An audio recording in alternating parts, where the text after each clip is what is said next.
स्वागत है दोस्तों आप सभी का आपके अपने YouTube channel Future To You Academy पर एक बार फिर। और आपके लिए आज फिर दोबारा हम लेके आए हैं चैप्टर नंबर 3 क्लास 8 से ज्योग्राफी सीरीज़ जो हमारी चल रही है उसी से। तो ये जो चैप्टर नंबर 3 है हमारा, जिसका नाम है मिनरल्स एंड पावर रिसोर्सेज, तो इसके बारे में हम पढ़ेंगे। और मैं आपसे माफ़ी चाहूँगा कि मैं दोबारा PDF फॉर्म पे आ गया हूँ, तो बोर्ड पे नहीं पढ़ा पा रहा हूँ कुछ कारणवश, सो मुझे माफ़ कीजिएगा। अभी हम इसी के साथ पढ़ते हैं PDF के साथ में, क्योंकि पुरानी जो वीडियोस हैं वो भी हमने PDF के साथ पढ़ाई हैं, तो पहले हम PDF से ही पढ़ाना चाहेंगे। तो चलते हैं अपने टॉपिक की तरफ, जो कि है हमारा मिनरल्स एंड पावर रिसोर्सेज। तो आज की जो क्लास में हम जो पढ़ेंगे वो सिर्फ़ और सिर्फ हम मिनरल्स के बारे में पढ़ेंगे। बाकी जो नेक्स्ट वीडियो आएगी वो उसमें हम पढ़ेंगे पावर रिसोर्सेज के बारे में। तो ये जो हमारा मिनरल्स एंड पावर रिसोर्सेज है, तो इसकी अगर हम बात करें तो आज हमें पढ़ना है सिर्फ मिनरल्स के बारे में। ओके, तो मिनरल्स के बारे में जब हमें पढ़ना है तो फिर हम देखते हैं कि क्या है। देखिए सीधा इधर आते हैं, ज़्यादा ये ऊपर का कहानी ना पढ़ते हुए सीधा टॉपिक की तरफ आते हैं अपना, जो कि हमारा कहता है मिनरल क्या होता है। देखिए मिनरल क्या है, a naturally occurring substance that has a definite chemical composition is known as minerals. ठीक है, अ नेचुरल, ये देखिए natural occurring substance that has a definite chemical composition is called mineral. ऐसा कोई भी नेचुरल अकरिंग सब्सटेंस हो जो कि एक डेफिनेट केमिकल कंपोजिशन में हो, उसको हम मिनरल्स कहते हैं। अब ये मिनरल मिलता कहाँ है, मिनरल्स, अब ये जो है मिनरल का मिलते कहाँ हैं, मिनरल मिलेंगे हमें धरती में। Minerals are not everywhere evenly distributed. Minerals जो हैं हर जगह एक ही तरीके से नहीं डिस्ट्रीब्यूटेड हैं। अब जहाँ पर कहीं पर ज़्यादा हैं तो कहीं पर कम हैं तो कहीं पे हैं ही नहीं, इस तरीके से ये अपना डिस्ट्रीब्यूटेड हैं। सो some minerals are found in areas which are not easily accessible such as the Arctic ocean bed and the Antarctic। कुछ मिनरल्स ऐसी जगह पर भी पाए जाते हैं जहाँ पर कि हम आसानी से पहुँच नहीं सकते, जैसे कि कुछ एरियाज़ हो गए हमारे। ये देखिए कुछ एरियाज़ जो है हमारा, कुछ एरिया हो गया जैसे कि आर्कटिक एरिया हो गया और एंटार्क्टिक एरिया जो हो गया, ये कुछ ऐसे एरियाज़ हैं जहाँ पर मिनरल्स आसानी से नहीं हमें मिल पाएंगे। तो वहाँ मिनरल्स हम आसानी से वहाँ पे जा कर के हम निकाल नहीं सकते मिनरल्स को। देन उसके बाद हम बात करें तो मिनरल्स मिलते क्या, minerals are formed in different types of geological environment. Mineral जब बनते कैसे हैं, मिनरल अलग अलग तरीके के जियोलॉजिकल इन्वायरमेंट में बनते हैं अंडर अ वेराइंग कंडीशन, अलग अलग कंडीशंस होती हैं। They are created by natural process. ये कैसे बनते हैं, they are created by natural processes without any human interference. इंसान की तो कोई इंटरफेरेंस है ही नहीं इसमें, इंसान की इंटरफेरेंस तो बिल्कुल भी इसमें है ही नहीं। तो और बात करें हम, they can be identified on the basis of their physical properties. इनको हम आइडेंटिफाई कैसे करेंगे, इनको हम इनकी फिजिकल प्रॉपर्टीज़ के बिहाफ पे हम इनको आइडेंटिफाई करेंगे। और आइडेंटिफाई करने के लिए क्या क्या चीज़ें देखेंगे हम, इनका कलर देखेंगे, डेंसिटी देखेंगे, हार्डनेस देखेंगे, केमिकल प्रॉपर्टी देखेंगे, सॉल्युबिलिटी देखेंगे। कलर इनका रंग कैसा है, डेंसिटी इनका घनत्व कैसा है, हार्डनेस इनकी कठोरता कैसी है, केमिकल प्रॉपर्टीज़ इनकी रासायनिक प्रॉपर्टीज़ जो हैं इनकी विशेषताएं हैं वो कैसी हैं, और इनकी सॉल्युबिलिटी मतलब किस तरीके से ये घुलनशील हैं, कैसे हैं, तो इनके बारे में हम इससे पता करते हैं। अब देखें हम कि देखिए इधर इधर पढ़ लेते हैं हम, इधर ये ज़रा इनका डू यू नो देख लेते हैं। डू यू नो में लिखा है the salt in your food. आपके खाने में जो नमक है और आपकी जो पेंसिल के अंदर नोक है वो भी एक तरह का मिनरल है। ये इसमें लिखा हुआ है। टाइप्स ऑफ मिनरल्स की अगर बात करें तो मिनरल्स दो तरीके के होते हैं, ज़्यादा कहानी न पढ़ते हुए। मिनरल कितने प्रकार के हैं, मिनरल हैं हमारे दो प्रकार के, एक मेटलिक और एक नॉन मेटलिक। मेटलिक वो होते हैं जिनमें जो मेटल से बने हुए होते हैं, नॉन मेटलिक वो होते हैं जिनमें मेटल्स नहीं होते। तो मेटलिक में भी दो तरीके के होते हैं, एक होता है फेरस मिनरल्स, एक होते हैं नॉन फेरस मिनरल्स। जो मैंने कहा आपको वही होगा। मेटलिक में क्या होगा, मेटल होंगे। मेटलिक मतलब मेटल, जब मेटलिक लिखा हुआ है तो मेटल वाले मिनरल्स होंगे ये। और नॉन मेटलिक वो होते हैं जिनके अंदर मेटल्स नहीं होते हैं। मेटलिक में भी दो तरीके को, एक तो फेरस वाले, एक होते हैं नॉन फेरस। फेरस वाले वो होते हैं जिनमें कि फेरस और मिलता है, मतलब आयरन और जो होता है वो आयरन और आपको मिलेगा उसमें। ठीक है, जैसे देख लेता, अब इधर हम देख लेते हैं मेटलिक मिनरल्स का अगर हम बात करें। देखिए ये जो आपका मेटलिक मिनरल है, metallic minerals contains metal in a raw, देखिए metal in a raw form. Metallic minerals जो होते हैं इनमें क्या होता है, मेटल्स होते हैं किसमें, रॉ फॉर्म में। एक बार हम इसे ज़रा, मैं आपको इसे जूम कर दूं। देखिए metallic minerals are formed metallic minerals contain metal in a raw form, metals उनको रॉ फॉर्म में मिलते हैं। Metals are hard substances that conduct heat and electricity. और मेटल क्या होता है, मेटल हार्ड सब्सटेंसेस होते हैं जो कि क्या करते हैं, हीट पास कर, कंडक्ट हीट और इलेक्ट्रिसिटी और जो आपकी इलेक्ट्रिसिटी और हीट है उसको पास करते हैं। एंड हैव करेक्टरिस्टिक्स लाइक, उनके पास करेक्टरिस्टिक्स होती हैं जैसे लश्यर और शाइन। लश्यर चमकने की जो उनके पास एक करेक्टरिस्टिक्स होती है। देखिए अब जितने भी मेटल्स होंगे, मेटल देखिए, मेटल क्या होता है, मेटल चमकीला होता है, और मेटल क्या करता है, हीट उसमें से पास होती है और उसमें से बिजली भी पास होती है। ठीक है, कुछ एग्जांपल की अगर हम बात करें तो कुछ एग्जांपल जैसे हमारे पास आयरन ओर हो गया, बॉक्साइट हो गया, मैग्नीज हो गया, ऐसे करके ये जो ओर्स हैं ये हमारे सारे मेटलिक हैं। अब मेटलिक में हमारा एक मेटलिक मिनरल्स में भी फेरस और नॉन फेरस। मेटलिक मिनरल जो हमने बताया अभी आपको कि फेरस तरीके के हो सकते हैं, कुछ फेरस हो सकते हैं, कुछ नॉन फेरस हो सकते हैं। फेरस वाले कौन से होते हैं, फेरस मिनरल्स लाइक आयरन और मैंगनीज, क्रोमाइट कंटेन आयरन। अभी जो कुछ आयरन ओर हैं फेरस मिनरल्स में, जैसे कि हमारे आयरन ओर है, मैग्नीज है, क्रोमाइट है, इन सब में क्या है कि आयरन आपको मिलेगा उसके अंदर। और नॉन फेरस वो होते हैं जिनके अंदर आयरन नहीं मिलेगा, जैसे एग्जांपल हो गया हमारा गोल्ड, सिल्वर और कॉपर हो गया। ठीक है, अब नॉन मेटेलिक की अगर हम बात कर लेते हैं, ज़रा देखिए, अब अगर हम नॉन मेटलिक की बात करें तो नॉन मेटलिक वे होंगे जिनके अंदर मेटल नहीं होगा। अब मेटल नहीं होगा तो वो कैसे होंगे, वो एग्जांपल हो गया लाइमस्टोन, मिका हो गया, जिप्सम हो गया, ये सारे के सारे इसके एग्जांपल्स हो गए। अब हम इसका ज़रा डू यू नो इधर की तरफ का देख लेते हैं। ये डू यू नो, देखिए डू यू नो में अगर ये हमारे पास लिखा हुआ है rock is an aggregate of an one और मोर। अब जो रॉक होता है, रॉक क्या होता है, रॉक एक एग्रीगेट होता है किसका, एक से ज़्यादा मिनरल्स का, जो कि डेफिनेट कंपोजिशन में उसके अंदर कॉन्स्टिट्यूटेड होते हैं। Rocks from which minerals are mined out are called ores.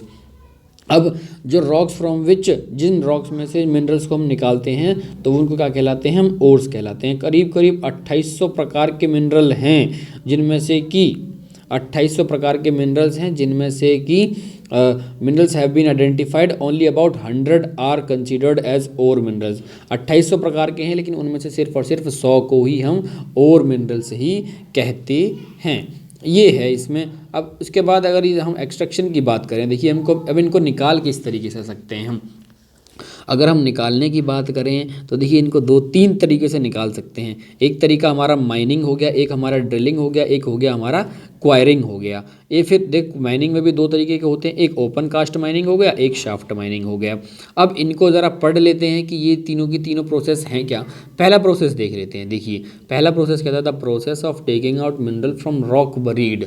अभी जो प्रोसेस है, अब जो रॉक, जो धसे हुए, जो दबे हुए रॉक्स हैं, उनके अंदर से जब हम मिनरल्स को निकालते हैं रॉक्स में से, जो कि धरती के सरफेस पे हैं, अंडर द अर्थ सरफेस के नीचे जो हैं वो क्या हैं, उनको हम कहते हैं माइनिंग। इस प्रोसेस को कहते हैं हम माइनिंग कहते हैं। The process of taking out minerals from the rock buried under the earth surface is called mining.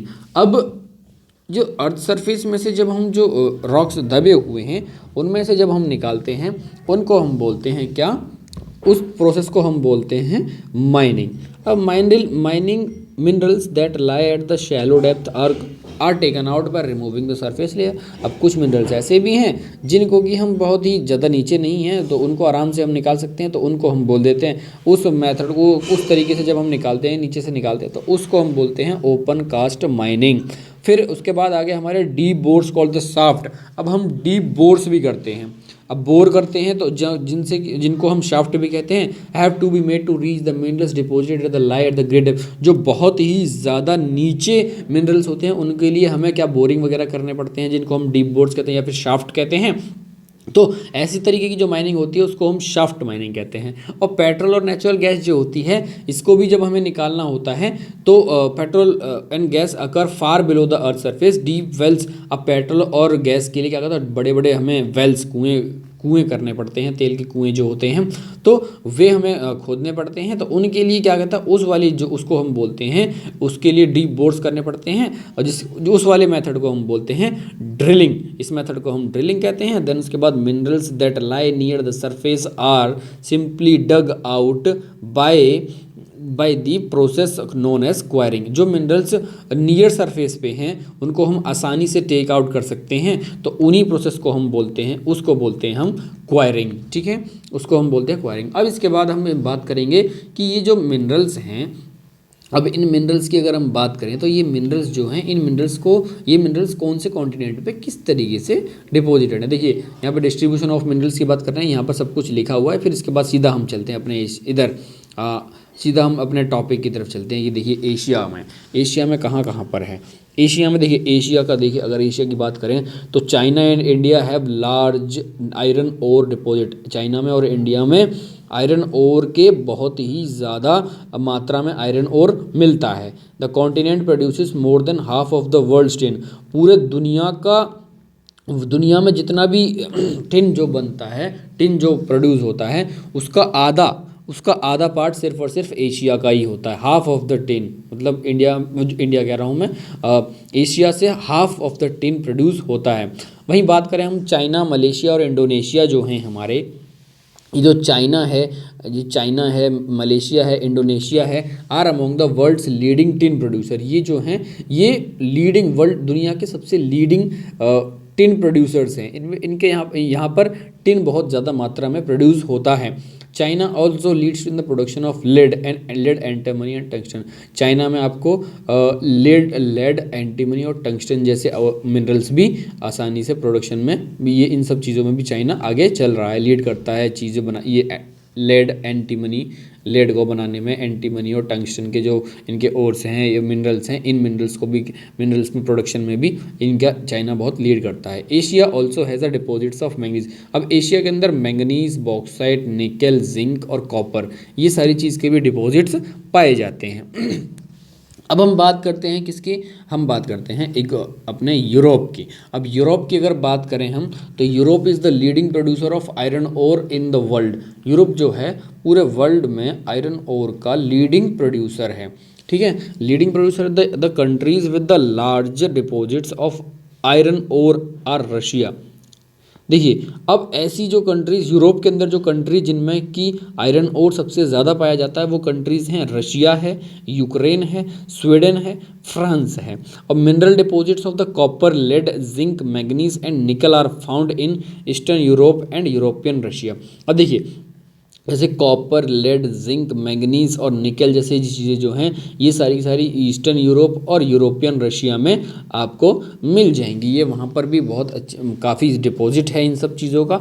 Then उसके बाद पाया जाता है, ये सारी चीज़ें वहाँ भी पाई जाती हैं। देन हम बात करें नॉर्थ अमेरिका की, तो नॉर्थ अमेरिका की देखें तो हम नॉर्थ अमेरिका में क्या लिखा हुआ है कि the mineral deposit in the North America located in the 3 Jones.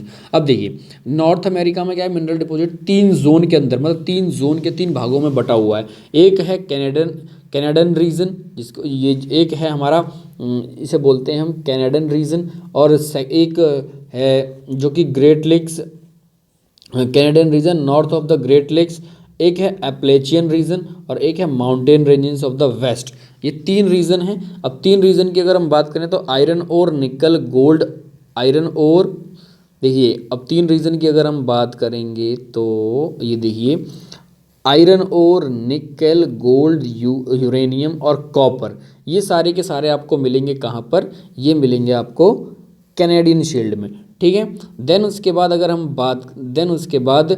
हम बात करें कि कोल की, तो कोल जो है, कोल हमें मिलेगा कहाँ पर, कोल मिलेगा हमें एप्लेचियन रीजन में। अगर हम बात करें वेस्टर्न कोर्डिलर्स हैव वास्ट, जो वेस्टर्न कोर्डिलर्स हैं, इनमें क्या होगा, ये जो हैं इनमें क्या होगा कि आपका इनमें एक मिनट, हाँ जी, तो इनमें क्या है कि इन पे जो डिपॉजिट मिलेगा आपको, वो मिलेगा कॉपर का, लेड का, जिंक का, गोल्ड का और सिल्वर का। ये चीज़ें आपको ये इन जगह पर मिल जाएंगी। देन इसके बाद अगर हम बात करें डू यू नो की, तो Switzerland has no known mineral deposit in it. देखिए कितनी अचंभित बात है कि स्विट्ज़रलैंड जो है, स्विट्ज़रलैंड में कोई भी मिनरल डिपॉजिट अभी तक नहीं पाया गया, वहाँ पर है ही नहीं, ऐसा कहा जाता है। ठीक है, देन उसके बाद अगर हम बात करें इधर, अगर हम आ जाते हैं अपना साउथ अमेरिका में, साउथ अमेरिका की अगर बात करें, अभी हमने नॉर्थ अमेरिका की बात करी, अब हम साउथ अमेरिका की बात करें तो साउथ अमेरिका का जो रीजन है इसका ब्राज़ील जो है, ब्राज़ील देखिए साउथ अमेरिका का जो ब्राज़ील है, Brazil is the largest producer of high grade iron ore in the world. World के अंदर में हाई ग्रेड आयरन ओर जो है सबसे ज़्यादा ब्राज़ील में मिलता है। और इसी का है एक कुछ कंट्रीज़ हैं जैसे कि चिले हो गई, पेरू हो गया, ये क्या लीडिंग प्रोड्यूसर ऑफ कॉपर हैं। इन यहाँ पर कॉपर बहुत ही ज़्यादा मिलता है। फिर उसके बाद हम बात करें ब्राज़ील की, देन अगर हम ब्राज़ील की बात करें, ब्राज़ील और बोलीविया की बात करें तो are the world's largest producer of tin. Brazil और बोलीविया जो हैं दुनिया के सबसे बड़े प्रोड्यूसर हैं किसके, टिन के, ठीक है। और प्रोड्यूसर्स टिन के हैं। South America also has large deposits of gold silver. South America जो है हमारा, अब देखिए साउथ अमेरिका की अगर हम बात करें साउथ अमेरिका की, तो South America is the large has large deposits of gold, silver, zinc, chromium, manganese, bauxite, mica, platinum, asbestos और डायमंड। ये सारी की सारी चीज़ें आपको साउथ अमेरिका में मिल जाएंगी। और मिनरल ऑयल की अगर हम बात करें तो देखिए मिनरल ऑयल की बात करें तो मिनरल ऑयल मिल जाएगा हमको। ये जो मिनरल ऑयल है ये हमें वेनेजुएला में और अर्जेंटीना में, चिले में, पेरू में, कोलंबिया में, इन सब जगह पर हमें, साउथ अमेरिका की इन सब जगहों पर हमें मिनरल ऑयल भी मिल जाएगा। देन उसके बाद अगर हम बात करें अफ्रीका की, तो Africa is rich in mineral resources. Africa जो है मिनरल रिसोर्सेज में बहुत ही ज़्यादा रिच है।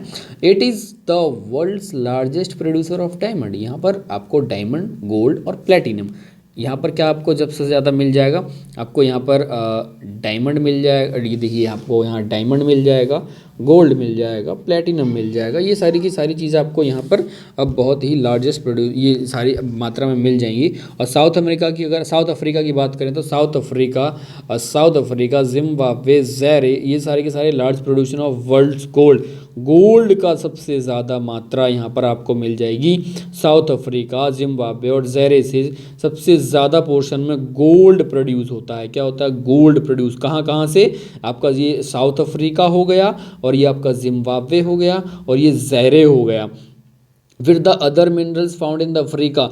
अब अफ्रीका में इसके अलावा जो मिनरल्स पाए जाते हैं वो कौन कौन से हैं, तो वो हैं हमारे कॉपर है, वो आयरन है, क्रोमियम है, यूरेनियम है, कोबाल्ट है, बॉक्साइट है। और बात की जाए, अगर हम बात करें कि ऑयल की, तो ऑयल जो है वो नाइजीरिया, लीबिया और अंगोला में आपको ऑयल भी मिल जाएगा। देन उसके बाद अगर हम बात करें ऑस्ट्रेलिया की, Australia is the largest producer of bauxite in the world. World के अंदर सबसे ज़्यादा बॉक्साइट प्रोड्यूस करने वाला ऑस्ट्रेलिया है। It is leading producer of gold, diamond and iron ore, tin and the nickel. ये क्या है, ये लीडिंग प्रोड्यूसर है किसका, गोल्ड का, डायमंड का, आयरन ओर का, टिन का और निकल का। लीडिंग प्रोड्यूसर है इन सब चीज़ों का। ये सारी चीज़ें भी ऑस्ट्रेलिया में बहुत मिलती हैं। It is rich in the copper. इसी में क्या, कॉपर में, लेड में, जिंक में और मैग्नीज में भी बहुत ही ज़्यादा रिच है। इसकी हम कालगुरली और कूलगार्डी एरिया जो है इसका कालगुरली और कूलगार्डी एरिया जो है वहाँ पर क्या है ऑस्ट्रेलिया का, वहाँ पर आपको गोल्ड का लार्जेस्ट डिपॉजिट मिल जाएगा। कौन कौन से एरिया में, कालगुरली और कूलगार्डी में, कालगुरली और कूलगार्डी में आपको लार्जेस्ट डिपॉजिट ऑफ गोल्ड भी मिल जाएगा। देन उसके बाद अगर हम बात करें एंटार्क्टिक रीजन की, Antarctic region, the geology of the Antarctic region is sufficiently well known to predict the existence of variety of mineral deposits, some probably large. Significant size of the deposits of the coal is called the transantarctic mountain. देखिए अब यहाँ पर क्या, geology of Antarctica की जो geology है वो sufficiently well known, बहुत अच्छे तरीके से हम जानते हैं वहाँ पर कि वहाँ पर भाई बहुत सारे मिनरल्स एंड डिपॉजिट्स आपको मिल जाएंगे। देन उसके बाद यहाँ पर आपका ये जो ट्रांसेंटिक माउंटेन एरियाज़ है एंड कोल, यहाँ पर जो deposit, significant size of deposits of coal, यहाँ पर आपको कोल डिपॉजिट्स मिल जाएगा। देखिए ट्रांसेंटिक माउंटेन वाला जो एरिया है वहाँ पर आपको कोल डिपॉजिट्स आपको मिल जाएंगे। और अगर हम बात करें कोल डिपॉजिट्स के बाद की, अगर हम बात करें तो यहाँ पर iron near the Prince Charles mountain of the east Antarctica. आपको आयरन भी मिल जाएगा। कहाँ पर मिलेगा? आयरन मिलेगा Prince Charles mountain of east Antarctica, ये जो है यहाँ पर आपको आयरन भी मिल जाएगा। देन आयरन ओर आपका, इसके बाद अगर हम बात करें तो ये जो आयरन ओर है, गोल्ड है, सिल्वर है, ऑयल है, ये भी आपको कमर्शियल क्वांटिटीज़ में यहाँ पर मिल जाएगा। अब ये हम बात करें डिस्ट्रीब्यूशन इन इंडिया, इंडिया के अंदर इसके डिस्ट्रीब्यूशन की अगर बात करें हम, तो देखिए iron, India has the deposits of high grade iron और, इंडिया के अंदर में हाई ग्रेड आयरन और की डिपॉजिट्स हैं। The mineral is found mainly इन झारखंड। जो मिनरल्स हैं ज़्यादातर हमको कहाँ मिलेंगे? इंडिया के अंदर झारखंड में मिलेंगे, उड़ीसा, छत्तीसगढ़, मध्य प्रदेश, गोवा, महाराष्ट्र और कर्नाटका, ऐसी जगह पर आपको आयरन और का मिल जाएगा।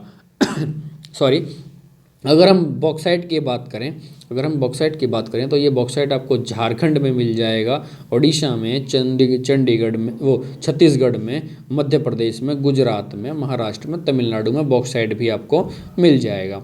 देन उसके बाद अगर हम बात करें मिक्का की, if you talk about the mica, then देखिए अगर हम मिक्का की बात करें तो मिक्का जो है आपका मिक्का डिपॉजिट्स जो हैं आपके, वो मेनली आपको मिलेंगे कहाँ पर? झारखंड, बिहार, आंध्र प्रदेश और राजस्थान, यहाँ पर ऐसी जगह पर आपको मिक्का भी मिल जाएगा। India is the largest producer of exporter of, India जो है हमारा largest producer and exporter of Mika, India जो है सबसे बड़ा प्रोड्यूसर है किसका? मिक्का का। पूरे वर्ल्ड में सबसे बड़ा प्रोड्यूसर वो एक्सपोर्टर है किसका? मिक्का का।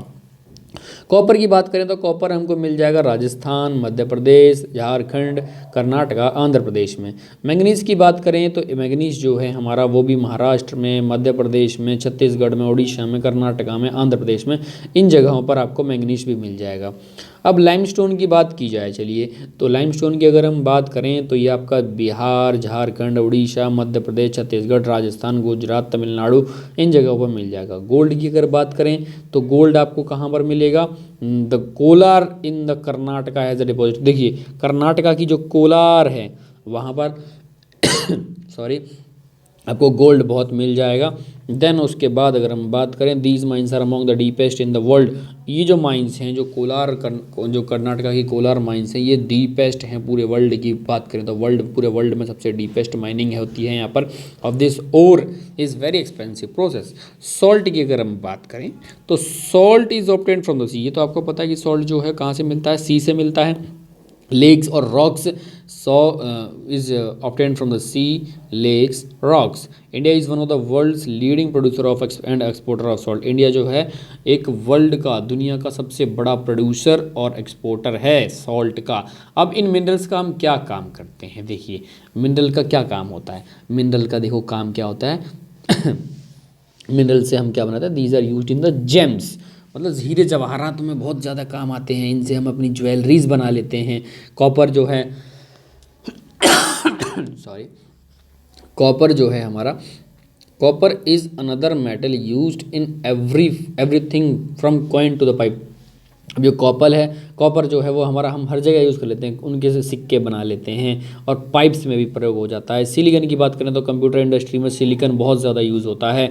और हम क्वार्ट्स की सिलिकन जो कि क्वार्ट्स से ऑब्टेन होता है वो क्या होता है? कंप्यूटर मार्केट में बहुत ही ज़्यादा यूज़ होता है। और एल्यूमिनियम की अगर हम बात करें, और एल्यूमिनियम ऑब्टेन जो कि बॉक्साइड ओर से पाया जाता है, उसमें हम उसका ऑटोमोबाइल्स में, एयरप्लेन में, बॉटलिंग इंडस्ट्री में, बिल्डिंग में, किचन कुकवेयर्स में, इन जगह पर हम एल्यूमिनियम का भी प्रयोग बहुत ज़्यादा कर लेते हैं।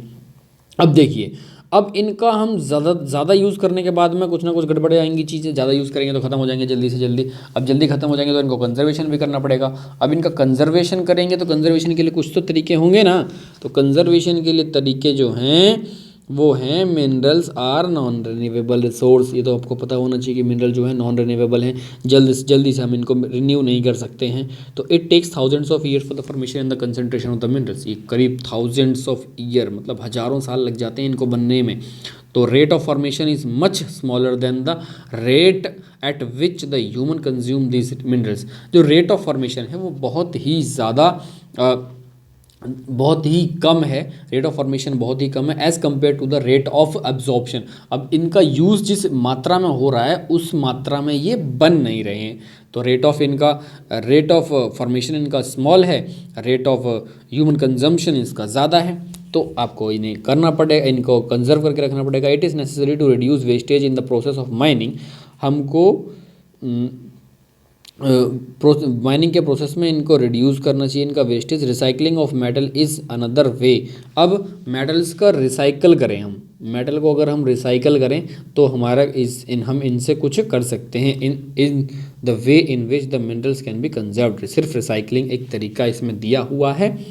अब उसके बाद अगर हम ये फिर आता है हमारा पावर रिसोर्सेज। तो हमने जैसे कि आपको बताया था कि इस वीडियो में सिर्फ इतना ही पढ़ेंगे आज हम, फिर उसके बाद पावर रिसोर्सेज नेक्स्ट वीडियो में देखेंगे। देखिए और ज़रा देख लेते हैं इसका कोई डू यू नो वगैरह कहीं पे रखा हुआ हो।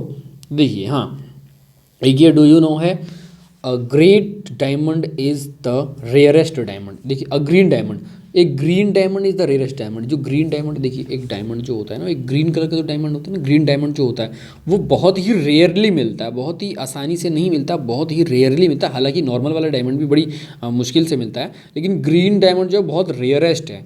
The oldest rock in the world are the western Australia. जो ओल्डेस्ट रॉक, जो वर्ल्ड का ओल्डेस्ट रॉक है वो वेस्टर्न ऑस्ट्रेलिया में है। They date from 4300 million years ago. उनकी जो डेटिंग अगर की जाए तो वो करीब 4300 मिलियन ईयर्स अगो के हैं। Only 300 million years after the earth was formed. अब सिर्फ और सिर्फ देखिए 4300 मिलियन ईयर पहले के हैं वो जो वेस्टर्न ऑस्ट्रेलिया के कुछ रॉक, ओल्डेस्ट रॉक हैं। और धरती कब बनी थी? धरती उन सिर्फ और सिर्फ वो धरती के बनने के 300 मिलियन बाद ही वो बन गए थे। धरती के बनते ही 300 मिलियन बाद ही वो बन गए थे और तब से वो अभी तक हैं, तो ये वहीं पर हैं। तो दोस्तों आज के हमारी इस वीडियो में सिर्फ यहीं तक था। अब मिलते हैं आपको नेक्स्ट वीडियो के साथ, तब तक के लिए धन्यवाद और अपना ख्याल रखें। और हाँ, एक बार फिर कहूँगा मैं, चैनल को सब्सक्राइब कर दें, क्योंकि आप कर नहीं रहे हैं। आपका फ़र्ज़ बनता है आप करें। आप जब पढ़ के जाते हैं तो मेरे को होप लगता आपको अच्छा लगता है, तभी आप यहाँ तक वीडियो तक आते हैं। और आप अपने दोस्तों को भी शेयर करें और वीडियो को सब्सक्राइब और लाइक करके ज़रूर जाएँ। और तब तक के लिए धन्यवाद। मिलते हैं नेक्स्ट वीडियो के साथ। टेक केयर, बाय बाय, जय हिंद।